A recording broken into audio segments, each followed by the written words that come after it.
Thank you very much, John. It's a pleasure to be here. My mother said that we should write down the tall, skinny baby's measurements because it is it's unlikely that I have produced tall, skinny children, but who knows. Thank you all for coming out on a rainy morning. I would like to begin by thanking the Smith, Richardson, MacArthur, and Korea Foundations. I know the local representative from the Korea Foundation is here this morning, for their financial support, which has made the research that I'm going to present possible, as well as our lavish spread of coffee and pastries. So if you're enjoying the coffee and pastries, you can thank Smith, Richardson, MacArthur, and Korea Foundations. I'd also like to thank the Institute staff for putting together this event. These events take a lot of work, and a lot of organization and effort goes into them. And the staff at the Institute very seldom are recognized for the amount of effort they put in. People like me get to come up here and strut about, but it's the people who, behind the scenes, who really deserve an enormous amount of thanks.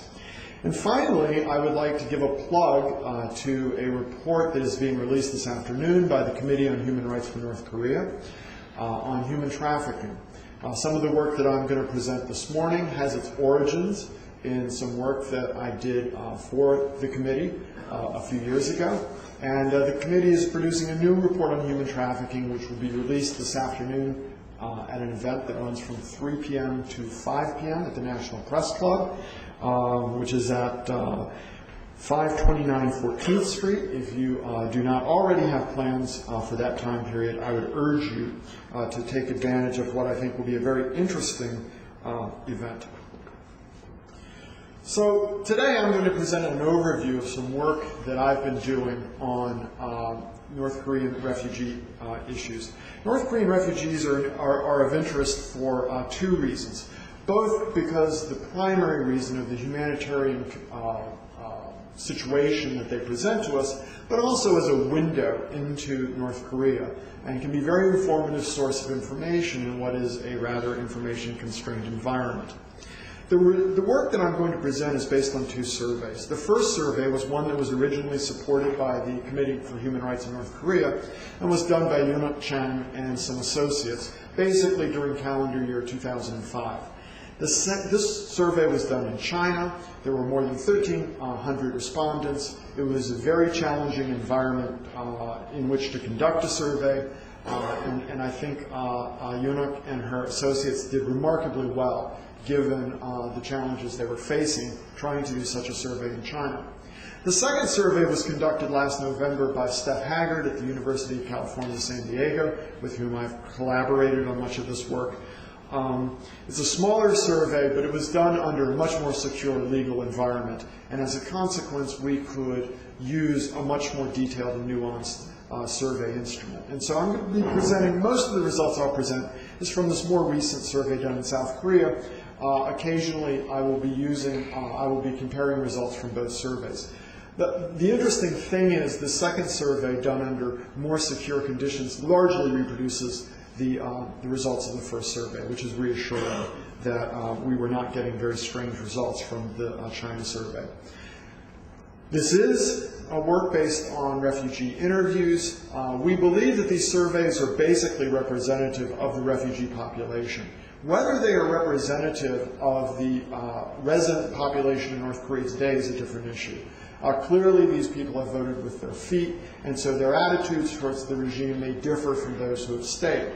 That said, when we have controlled ex post for differences in demographic characteristics and so on between this group that we've interviewed and the remaining population, at least in any systematic sense, it does not appear that we are getting biased results. But one has to make that observation from the outset. And then, of course, I will end, this being the Peterson Institute, with policy recommendations. Okay, so who are the refugees? Well, there are large controversies about the numbers. Estimates range from the low tens of thousands up to 400,000. One of the problems is that there is a phenomenon of people crossing the border and then crossing back. And so the total number of border crossings may well be 400,000. The number of people outside North Korea may be a lower number. Another problem is that China does not allow these people to apply for asylum claims in China, necessitating an arduous on-migration to a third country such as Mongolia or a country in Southeast Asia in order to make that asylum claim. Some of the lower-end estimates have been based on methodologies of counting people in the immediate border region and may well be missing the population that has moved on out of that region and is in fact in transit in China and may have gotten stuck as obviously not making such a long journey from northeast China into Mongolia or into Southeast Asia requires real resources, especially if one is traveling with dependent children. So there's uncertainty about the absolute numbers. Most of the people are believed to be prime-age adults, and that is indeed what we find in our survey. There are more women than men. Again, this is a source of controversy. Around 70% of the refugees now entering South Korea are women. That does not necessarily mean that 70% of the refugees leaving North Korea today are women. There appear to be some differences in the patterns of migration between men and women. And they're mostly from the northeast provinces. This for two reasons. First of all, the Northeast, if I can get mine. Well, this isn't going to work, so I use the mouse. The Northeast provinces, these three provinces in the Northeast, most of the refugees come from these areas for two reasons. Number one, physical proximity. It's easier to get to China across the Tumen River from here. Secondly, this is an economically depressed region of North Korea. It's kind of North Korean industrial West Belt. So most of the refugees come from these three northeastern provinces. That said, in both of our surveys, we have people from all provinces of North Korea, including the privileged capital city of Pyongyang. One of the interesting things about the surveys are that they put a lie to some of the North Korean claims about the degree of educational attainment. When we have people telling us, and we can measure their ages so we know what educational cohort they're in, telling us, for example, they only had elementary school educations, that puts to a lie some of the regime's claims. Most of them are from the so-called wavering class. North Korea has an elaborate system of political classifications that basically can be grouped into three broad categories: supporters, wavering, and hostile. Most are from the wavering class.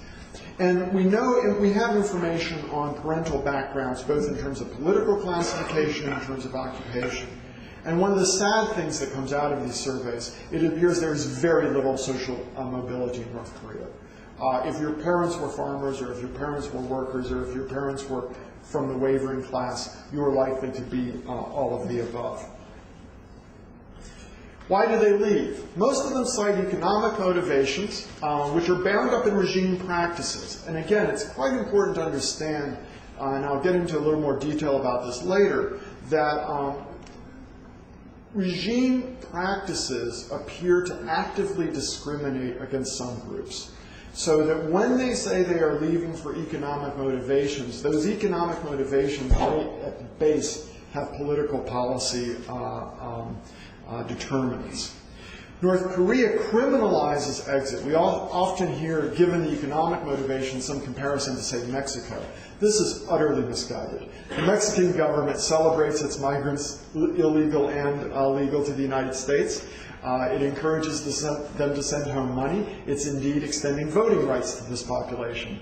North Korea takes a very different stance. It criminalizes exits. It subjects people to severe punishment upon repatriation. And indeed, when we interview the refugees, they express considerable anxiety about repatriation.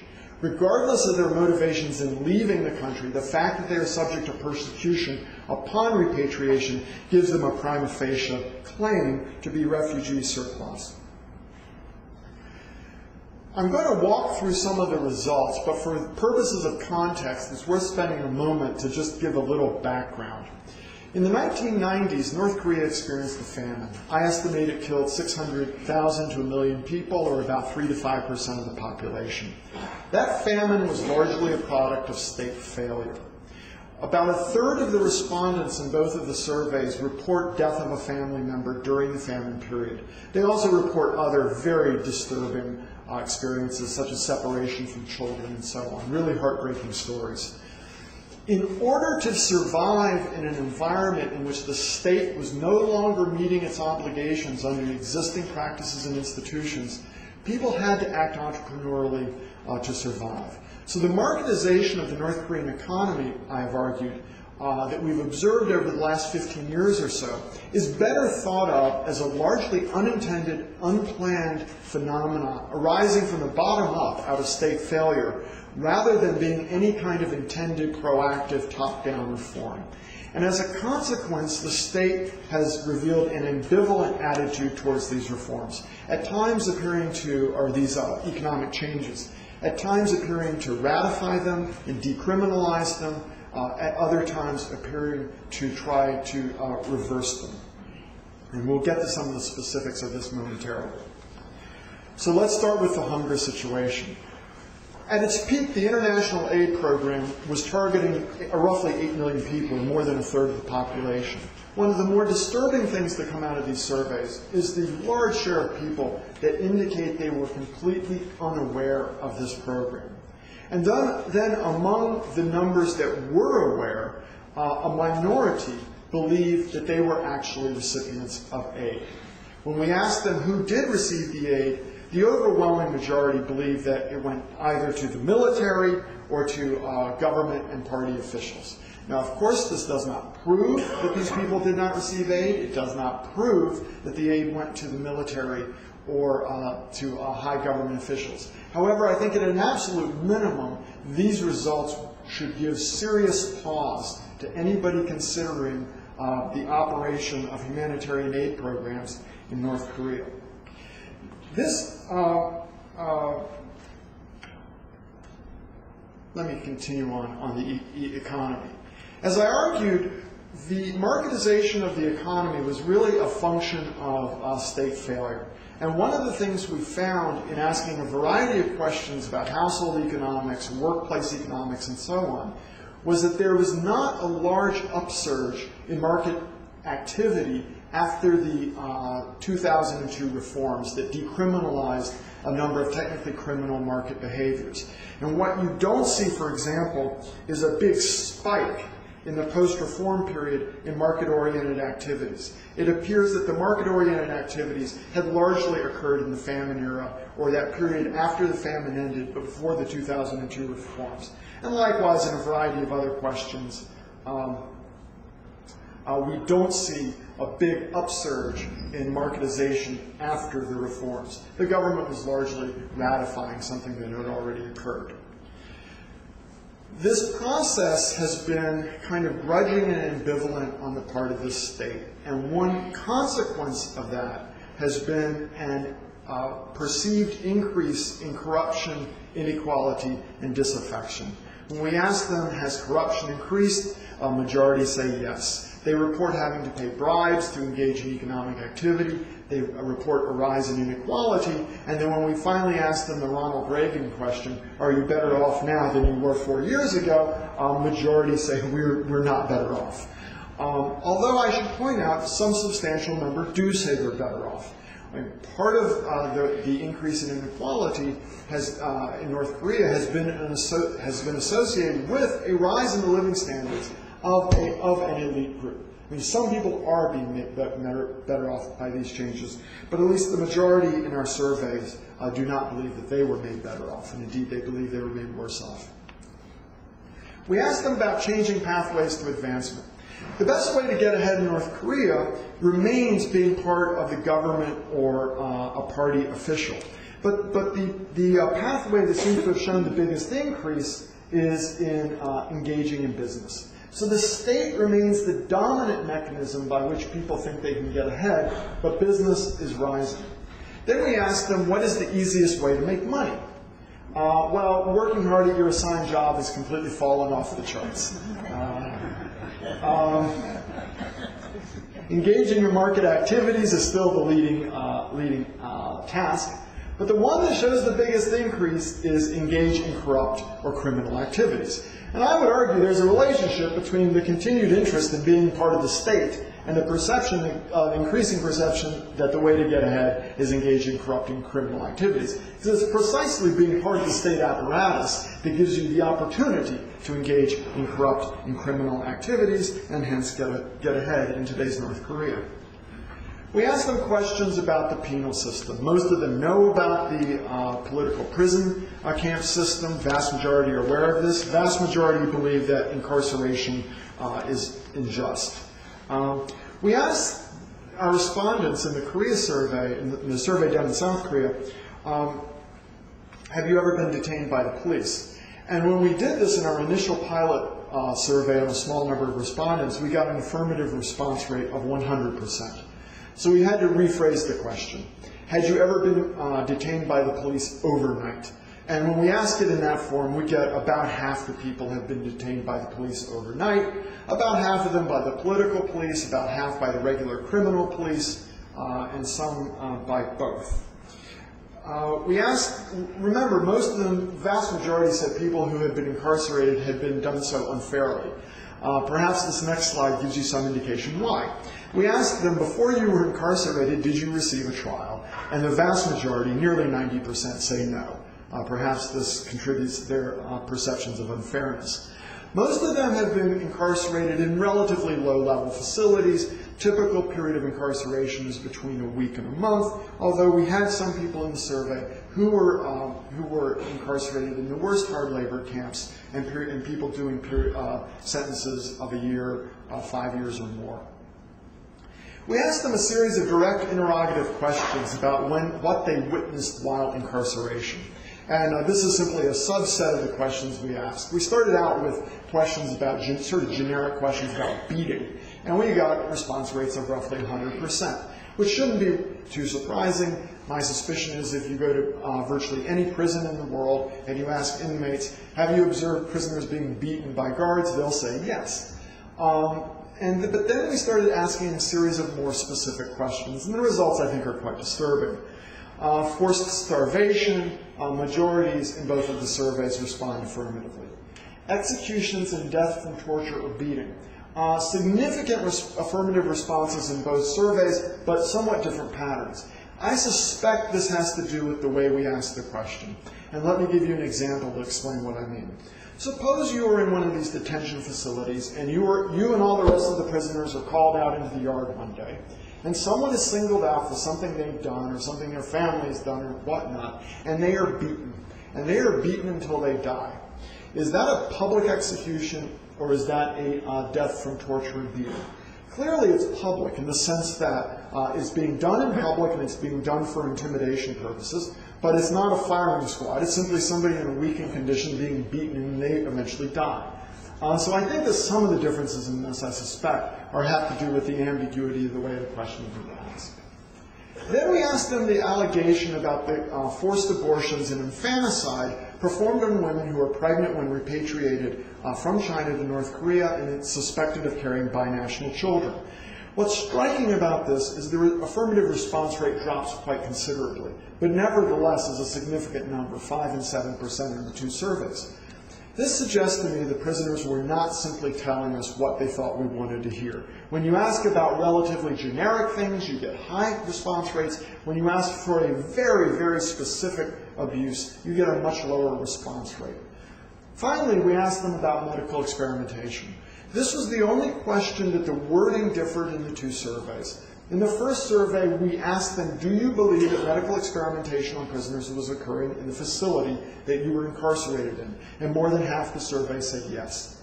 The second survey, we asked them, did you personally witness medical experimentation? And no one responded affirmatively. That could be because medical experimentation is not occurring. It could be because by its very nature, one is unlikely to personally observe medical experimentation and live to tell Dr. Nolan about what you saw. This is a very vulnerable population. Yonok Chang, one of the original researchers on the first project, is very interested, is trained in psychology, very interested in psychological issues, and part of the survey was the administration of a battery of questions which are fairly standard to judge mental health. Most of these people would probably be diagnosed with post-traumatic stress syndrome in a clinical setting, and indeed some of the work that we've done in the past, we've cited the clinical literature that bears this out. The experiences in North Korea are highly correlated with their psychological state, particularly that category of people that I mentioned earlier who are aware of the humanitarian aid program but believe that they were not recipients. That is a profoundly demoralizing and embittering experience and has significant impact on psychological health, even bigger than famine experiences or even incarceration experiences. People who believe that they have been abandoned in their time of greatest need. There are also some demographic correlates. Older people tend to be worse off psychologically. The younger people tend to be a little better off. Women tend to be more fearful than men. One of the things that's actually sort of reassuring is it doesn't appear to differ across regions. So it's not that we're simply getting a bunch of unhappy people from some particular province. Geographical origin, which you would hope is not profoundly related to psychological health in our surveys, in fact, is not. Finally, as I mentioned, the Ronald Reagan type questions, are you better off today? We asked these to people who had left North Korea after the 2002 reforms. And there is, I guess I should praise my assistant Jennifer Lee, who's standing in the back, for dreaming up this interesting chart. The inner pie is the original survey, the China survey. The outer pie is the latter South Korea survey. And we asked the same question, same wording, both surveys. Slightly different response patterns, but generally pretty consistent. If you add the totally disagree and the blue and the red, you get a pretty consistent pattern. And they don't think the economy is getting any better, and they don't think the regime is getting any better either. What about life beyond North Korea? In the China survey, we got frequent complaints about working conditions, being cheated, and so on. We asked them where do they want to settle. The majority want to settle in South Korea. But if one controls for demographic characteristics, one finds that younger, more highly educated people want to come to the United States, which I find a remarkable result. Despite a lifelong exposure to virulently anti-American propaganda, the young educated people want to come to Disneyland. China is the third most desired destination, and I want to make quite clear when we ask them about existing conditions. That is, China that does not give them any legal status and does not allow them to apply for refugee or asylum claims. If China were to regularize their status in some way, then a larger share would probably be content to remain among the Korean-Chinese community along the border region. But at least under current conditions, not too many people want to stay in China. We also asked them a number of questions about politics, the sorts of things that people say to each other in North Korea, and then their own views for the future. And what we find is the vast, vast majority, more than 90%, want unification. There is very little, if any, support for any kind of third way in which North Korea would remain an independent sovereign state. So what do? Well, let's start with a positive strategy, engagement. We should continue to attempt to engage with North Korea, although the news has not been good, and the news this morning that North Korea is now threatening to do additional missile and nuclear tests is not good news. Though I guess it's useful for publicizing the issue of North Korea. It's hard to get swine flu off the front page. So we should try to engage them if we can. We should emphasize in our discussions that human rights are not a cudgel that we're trying to beat them over the head with, but rather it's an inevitable part of being part of the world community in the 21st century. In terms of specifics, we should demand access to the prison camps. We should continue to emphasize the integrity of the humanitarian aid program, since I think at best our survey results raise some deeply troubling questions about how those programs have been administered in the past. And then looking forward to a period in which North Korea would be more receptive of foreign aid, we need to develop some Sullivan-type principles for investors. so they're not exploiting North Korean slave labor. At the same time, we should try to reach beyond the regime, and that means reaching directly to the people through things like Radio Free Asia and other avenues to try to bring a message of support to the North Korean directly to the people without the intermediation of their government. And finally, this is a positive engagement sort of agenda. It may not work. And in the absence of North Korean willingness to engage, it seems to me the best human rights policy for North Korea is get people out of the country. We can't solve the problem within North Korea under the current regime. We should try to get the people out.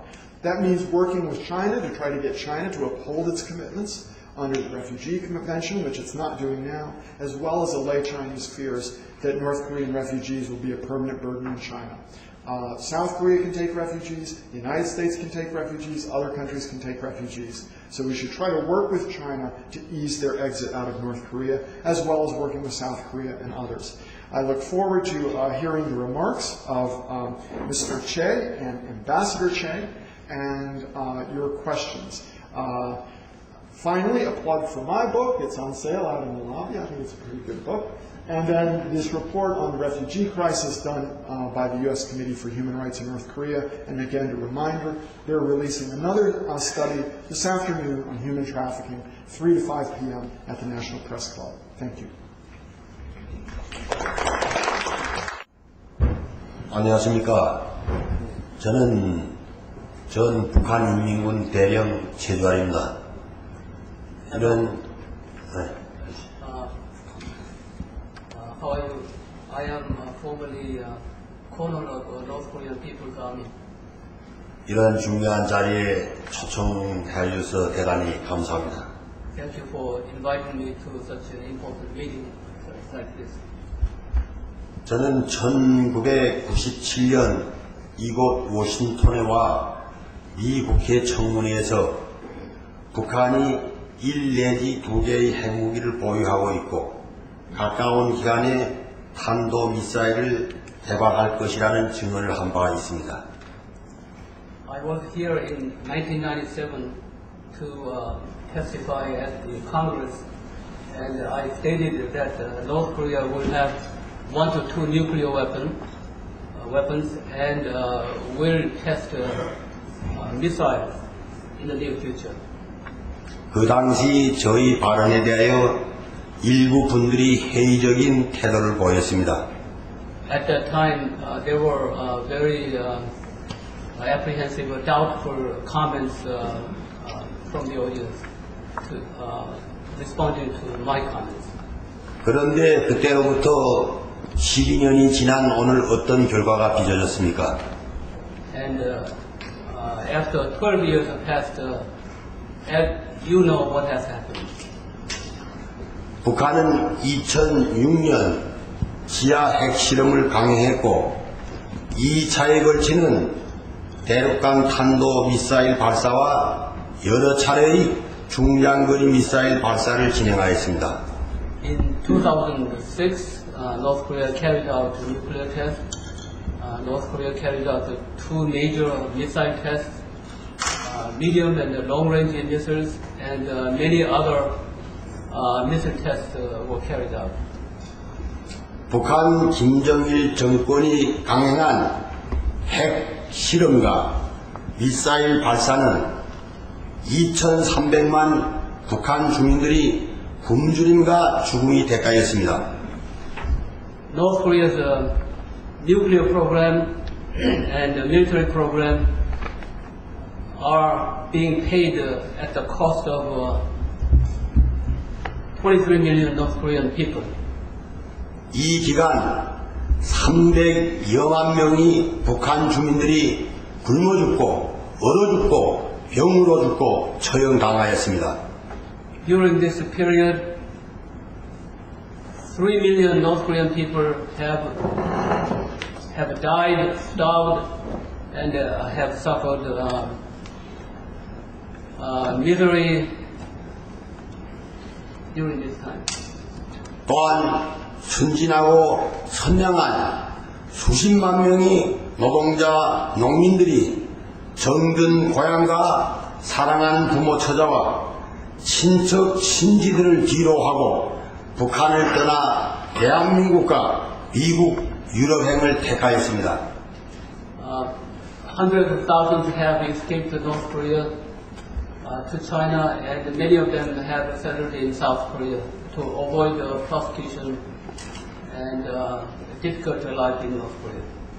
지금 이 시각에도 수만 명의 탈북자들이 중국과 태국을 비롯한 동남아 나라들에서 구원의 손길을 기다리고 있습니다. Even at this moment, tens of thousands of North Koreans are stretching out for help in China and other locations in Asia. 1990년대 말부터 시작된 대량 탈북으로 하여 매년 한국에 들어온 탈북자 수가 1,000여 명 이상을 넘어섰고 현재까지 16,000명의 탈북자들이 진정한 자유와 삶을 누리고 있습니다.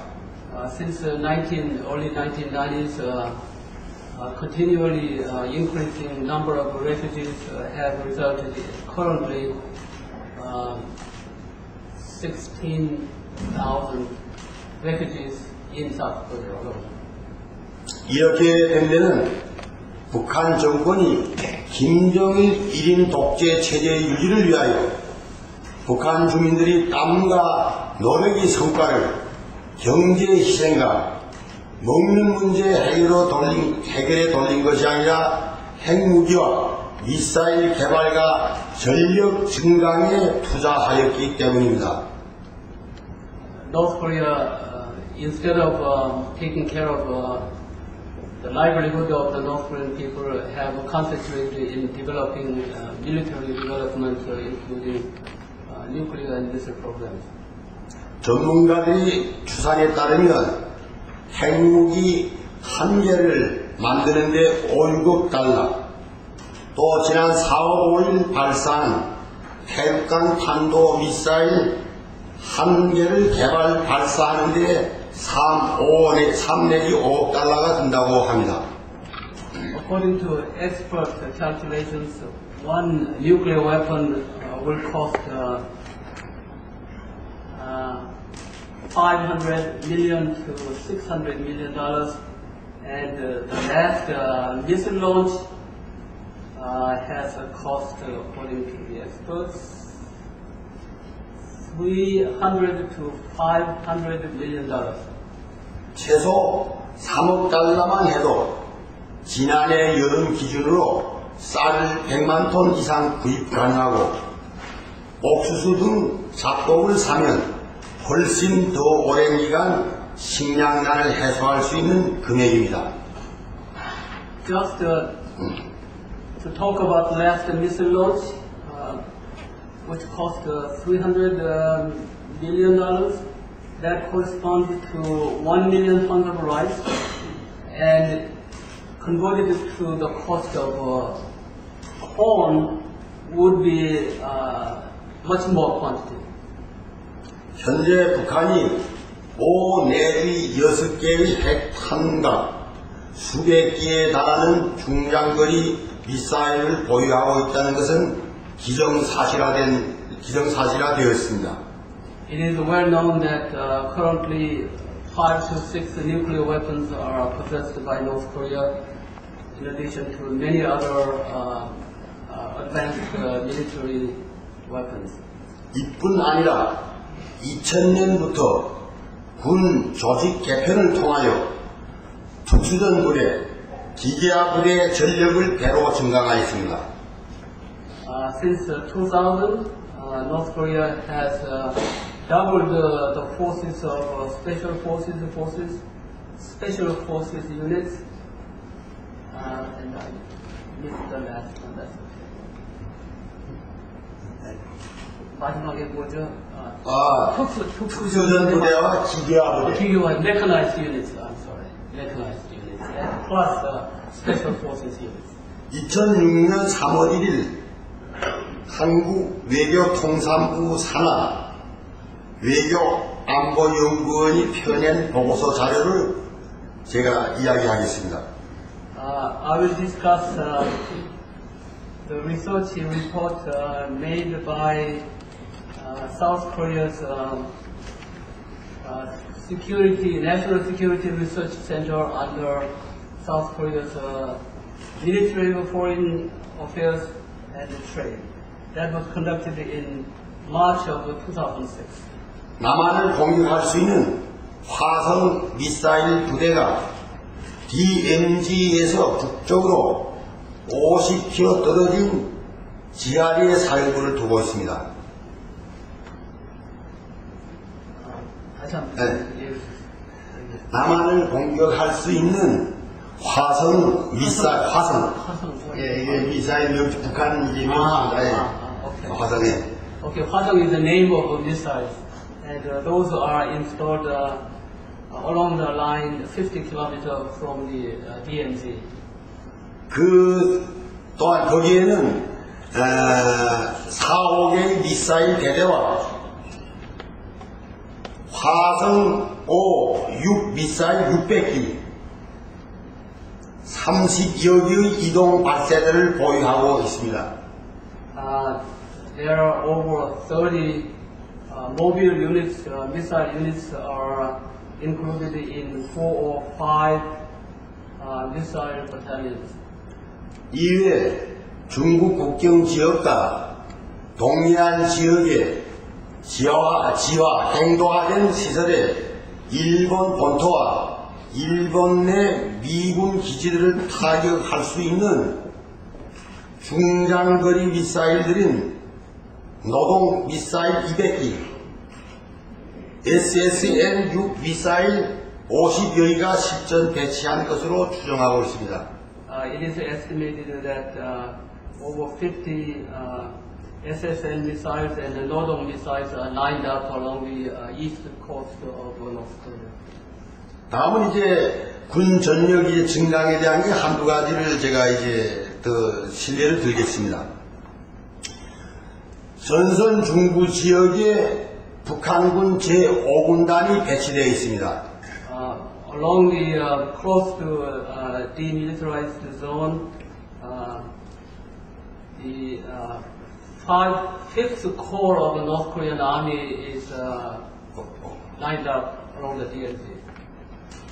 5군단 이전의 무력은 5개 보병사단, 1개, It includes 5 infantry divisions, 그 다음에 1개 저격여단, 1 attack unit, 1개 경보병여단, 1 early warning unit, early warning brigade, 2개 포병여단, 2 artillery brigades, 1개 전차여단으로 조직되어 있었습니다. 1 tank brigade. These make up 5th Corps. 2000년에 들어와 2개의 경보사단과 2개의 경보사단, There have been 2 advanced early warning units established since the year 2000, 2개 기계화사단, including 2 mechanized divisions. 증편하여 무력이 15만 명에 이르고 있습니다. It has been expanded to include 150,000 men. 다음은 이제 평양시 방어 임무를 받고 있는 평양 방어 사령부에 대한 조직 편제 변경에 대해서 이야기해 드리겠습니다. I will discuss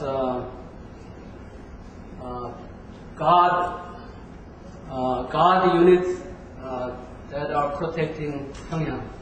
I believe it's called Guard Command of Pyongyang Guard Command. 일명 이제 수도 경비사령부라고 합니다. 수도 경비사령부. It is also called Capital Defense Headquarters. 여기에 이제 그 현재 무력을 보면 6개 보병사단, It includes 6 infantry divisions, 2개 전차여단, 2 tank brigades, 2개 지상포여단, 2 artillery brigades, 거기 이제 평사포 여단하고 방사포 여단으로 이제 갈라집니다. 두 개 여단인데. They are divided into two different kinds. I didn't quite understand. 그다음에 두 개 고사포병 여단, Two anti-aircraft brigades. 일개 경보병 여단으로 조직 증편됐습니다. 증편됐습니다. 증강했습니다. One light infantry division. That's how it is composed. 그리고 북한군은 모든 보병 사단의 전차 대대를, 보병 대대에는 전차 중대를 새롭게 조직하였습니다. All North Korea infantry divisions are helped by tank units. 김정일 경호와 특각 경비 및 경계 임무를 담당하는 호위사령부 군 조직 체계에 대해서 말씀드리겠습니다. I will discuss about the system of that protects Kim Jong-il around Pyongyang. 호위사령부는 종전에 3개의 사단과 2개의 여단으로 조직되어 있었습니다. Formerly, the Capital Defense Command was composed of 3 brigades, 3개 여단하고 그다음에 3개 사단, 2개 여단. 3 divisions and 2개 여단. 4 brigades, 2 brigades. I'm sorry. 2000년에 들어와 제521 기계화 여단, 제325 경보병 여단을 포함하여 제521 기계화 여단. 예. Since 2000, can you do 하나씩? 예. 그러니까 이제 2000년 이후에 제521 기계화 여단, Okay, 521 mechanized brigade, 다음에 그래서 제325 경보병 여단, 325 early warning brigade, 포함해서 12개 여단으로 증강되었습니다. it has been included. It has been expanded to 12 brigades, including the above-mentioned units. 돈이 없이는 핵과 미사일 개발, 전력 증강을 할 수 없습니다. Without the money, it is impossible to develop missiles, nuclear weapons, and other military preparations. 미국과 한국을 비롯한 국제사회에서 북한에 지원된 막대한 자금과 쌀, 연유 등 인도주의 지원 물자들이 핵과 미사일, 신형무기 개발과 군대에 전용되었다는 명백한 증거입니다. All the assistance, including money, fuel, and food that have been sent to North Korea have been used for the development of the military. 북한은 핵과 미사일을 가지고 미국과 한국을 비롯한 국제사회를 정치적으로 압박, 협박하고 있습니다. North Korea is threatening Korea and the neighbor and the United States with a military threat. 또한 군사적 긴장감을 조성하여 핵 보유국이 지위를 인정받고 대륙간 탄도미사일 개발을 정당화하여 미국과의 군축 회담을 실현하려 하고 있습니다. North Korea is trying to make a peace deal with the United States by threatening the U.S. With nuclear weapons and missiles. 군축 회담을 통해 평화조약 또는 평화협정을 체결을 성사시켜 주한미군이 완전 철수를 이끌어냄으로써 대남 적화 통일 전략 실현에 유리한 환경을 조성하려 하고 있습니다. North Korea is the reason for trying to get a peace deal with the United States is to expel U.S. Army from South Korea, to create this 대남 적화 condition, 통일전. 예. create a condition for communization of the Korean Peninsula. 또한 내부적으로는 날이 갈수록 조급해지는 김정일 세습 후계 체제의 안정적인 출범과 내부 단속과 체제의 결속을 다지려는 것입니다. Also, obviously, Kim Jong-il's goal is to make sure that the succession is accomplished smoothly and strongly. 반민족적, 반인민적 행위를 서슴없이 자행하고 있는 김정일 독재 정권은 반드시 타도되어야 합니다. We must destroy the dictatorship of Kim Jong-il that is against the people of all Korea. 국제적인 대북 압박과 경제 제재도 중요하지만 북한 주민들에게 자유민주주의 사상과 현실을 전파해야 합니다. It is important to arouse the international effort to pressure North Korea, but it is most important to recognize the human rights violations in North Korea. 또한 김정은의 만행과 세습 후계 체제의 부당성, 호화사치스러운 생활 폭로를 비롯하여 북한 내부 실상을 적극 알려야 합니다. It is important to expose how bad North Korea is, including the luxurious life of North Korean leadership. 이렇게 함으로써 주민들이 북한 사회 변화를 주도하고 김정일 정권을 무너뜨리는 주력군이 되도록 해야 합니다. It is necessary to help North Korean people to initiate the forces to topple North Korean regime. 미국 정부와 디펜스 포럼을 비롯한 미국의 NGO 단체들이 탈북자 단체들과 탈북자들에 대한 물심양면의 지지와 성원을 보내주고 있는 데 대해 매우 감사히 생각합니다. It is thankful to many NGO efforts, including Defense Forum, in support of North Korean people. 앞으로도 더 적극적인 정신적, 재정적, 물질적 지원을 탈북자 NGO 단체들에 보내주기를 간곡히 부탁합니다. We sincerely hope that further assistance is given to various organizations who are fighting for the freedom of the North Korean people. 감사합니다. Thank you very much. Thank you, Dr. John Williamson. It's a great honor to attend this seminar this morning and make a presentation on the North Korean human rights. I want to show deepest gratitude to the Peterson Institute for International Economics for giving me an opportunity to make a presentation. From now on, I will tell you about the situation of North Korean human rights and Lee Myung-bak's North Korean human rights policy. In the first place, I will describe the situation of North Korean human rights briefly.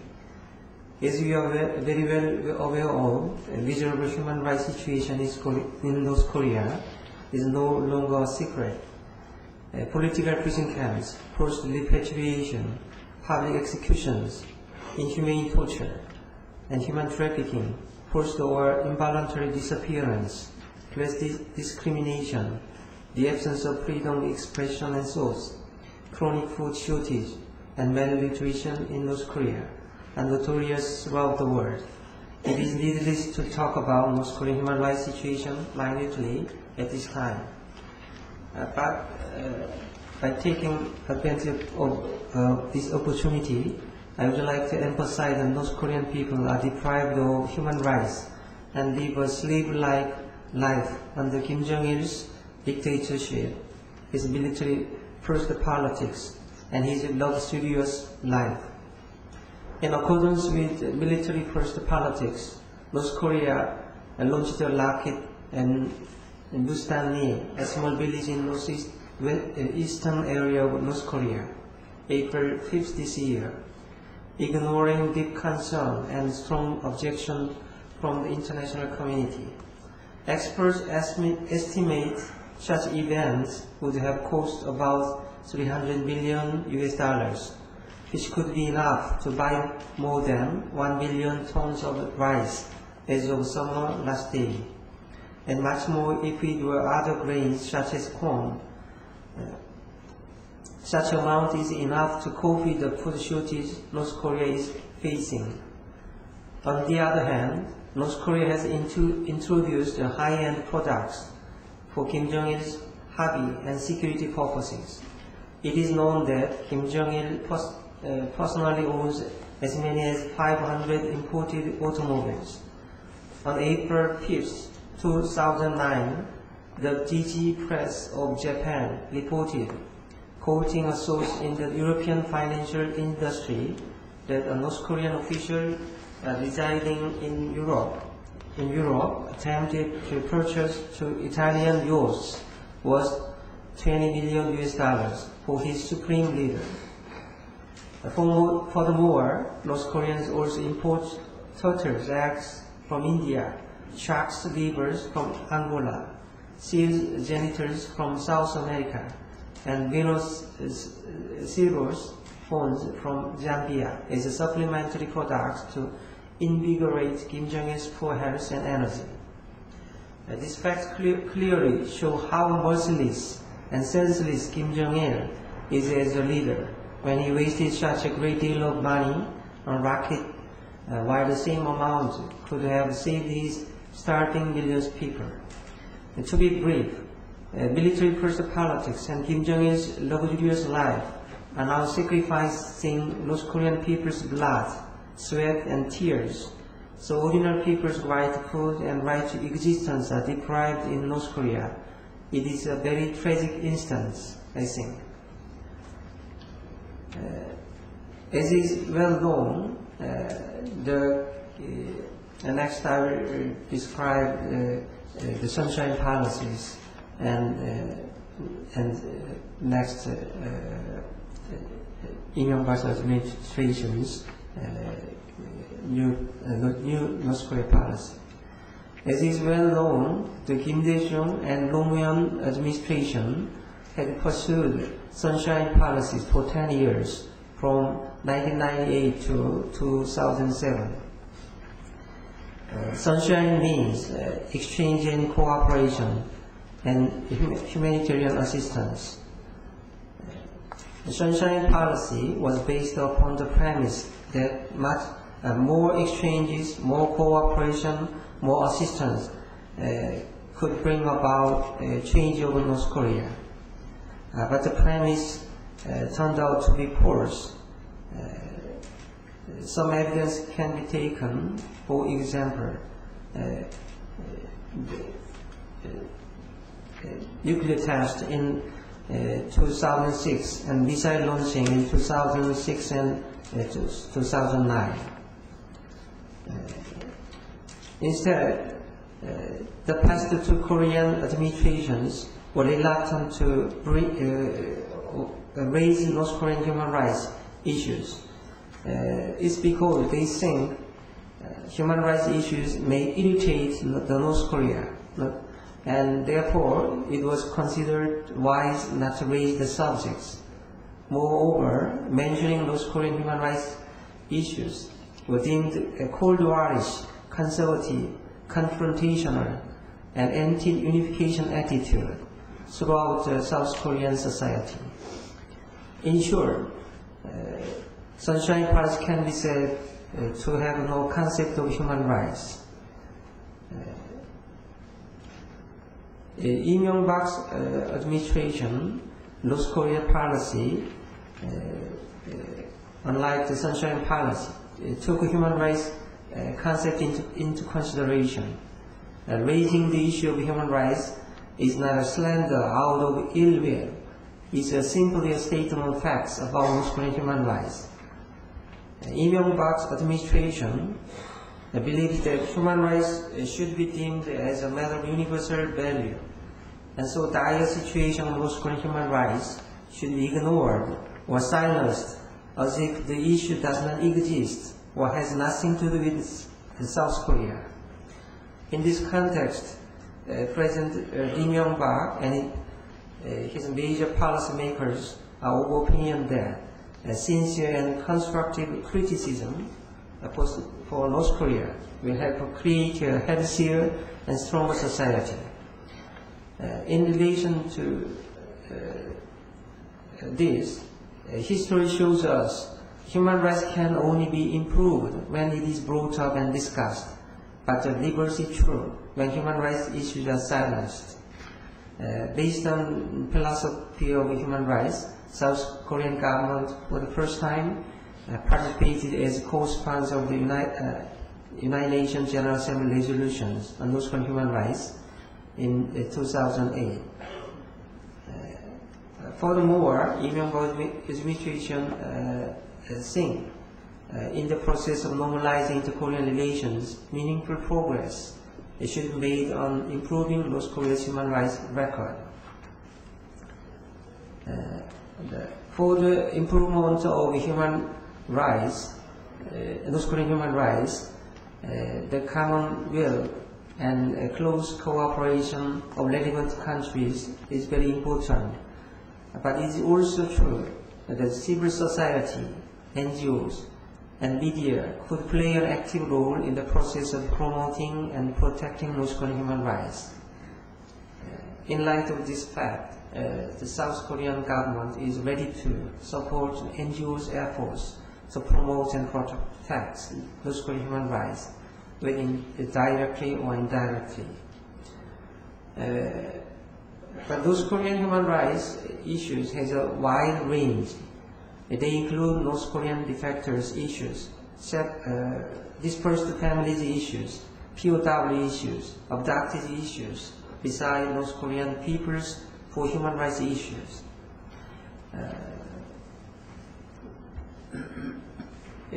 Such issues has its own unique background and characteristics. So a single approach is not proper, I think. Therefore, South Korea is now working out multi-dimensional plans on the basis of discriminated approaches, which can cover international cooperative measures, including the United Nations General Assembly resolutions, and inter-Korean dialogue, governmental response and non-governmental activities, official method, unofficial or silent method.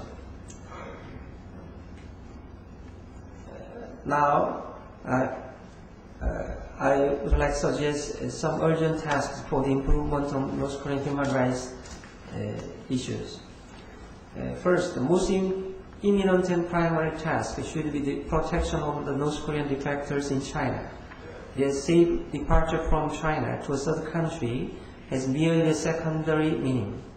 We should do nothing less than demand Chinese authorities to allow North Korean defectors to live without fear of repatriation while in China, unless it can be proven that they will not be persecuted upon their return to North Korea. Secondly, if China moves, then North Korea could not raise the international, North Korea could not resist the international pressure to protect human rights of its own citizens. Second, we should raise the issue of Japanese abductees who are still captured in North Korea. Japan should not be alone in our effort to free those victims. Also, there are lots of those South Koreans who are still kept in North Korea, whether they were POWs during the Korean War and abducted citizens captured with airplane or fishing vessels. We should forge a strong international advocacy effort to free those people from North Korea. Third, without international support and cooperation, we could not draw enough attention to the horrible situation of North Korean human rights. and those Korean authorities could easily avert any criticism to its gross violation of human rights. I'd like to emphasize the international coalition is the best way to break the critical point to solve the problem. We need to re-strengthen international network and make another grand wave of international démarche. Finally, I would like to refer to two detention cases.